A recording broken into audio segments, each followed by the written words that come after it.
Hey there, this is Daniel from Aspire. And I'm Handy. And today, Handy's going to take us through what he's doing with a client who's recovering from some knee surgery. So Handy, why don't you give us a little bit of an insight into what you're doing? So this client had surgery where they took out a piece of bone out of his tibia. And now he's in a process of 6 weeks non-weight bearing. So we're going to show you what exercise and what the progress is of the rehab. Let's check it out.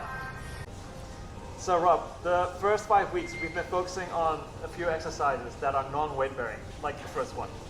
You're gonna straighten your knee first. Press the roll flat, squeeze your quadriceps. Go ahead. Good. And then lift your toes up to this height. Good. Hold that squeeze and go slowly back down. Right. Okay. Another rep. Squeeze hard. Flatten the roll.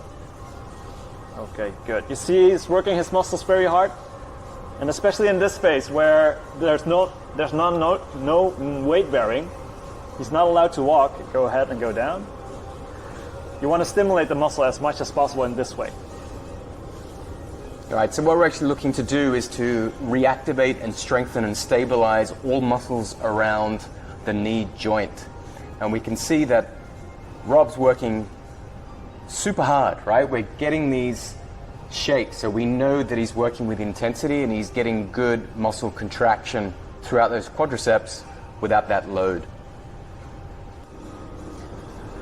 For some knee stability on the lateral plane, you want to work on your glutes. So he's going to do some clamshells. Rob, go ahead and move your knee up till this way and go slowly back down. All right, go ahead, contract. I make sure that his hip doesn't move this way, so he's isolating on his gluteus medius. And for some added resistance, I would apply some manual resistance like that, so he has to work harder.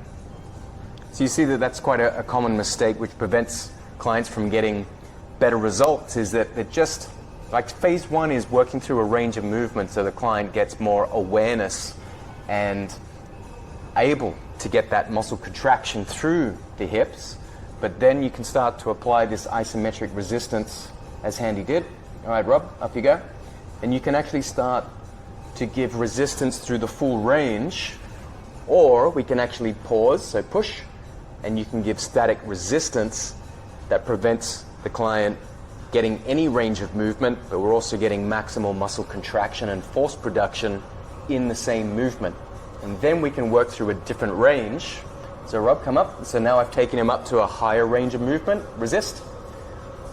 So we get him to get that extra strength development at that range. Let's open up a little bit more, and then we can develop some maximal strength through the next range. And overall, this is what's going to help develop maximal strength throughout the full range of movement.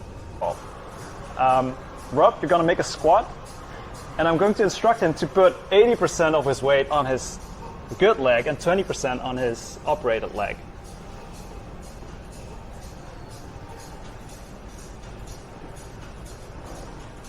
Good. Right, so you're going to see him making a knee bend. All right, butt down, keep the chest nice and straight. And you want to press your knees also open so there's no valgus coming in. That's pretty good. So I think it's really important to note that some of us are told that we need to keep those knees aligned, but in fact, if we get some external rotation and start pointing those knees out, we're actually going to get more activation through the glutes, gluteus medius, and that posterior chain. So we really want to be able to produce that force against the ground and really activate as much of that posterior chain as possible. So here's a little bit of an informative video about how we tackle clients with knee surgery specifically. Hope it was informative. So keep those in mind. It's not just for knee rehabilitation, but you can also be using these same exercises to be preventative. So focus on activation, focus on that posterior chain strength, and always ensure that you work progressively over time to make sure the body adapts, you get stronger, and you stay safe.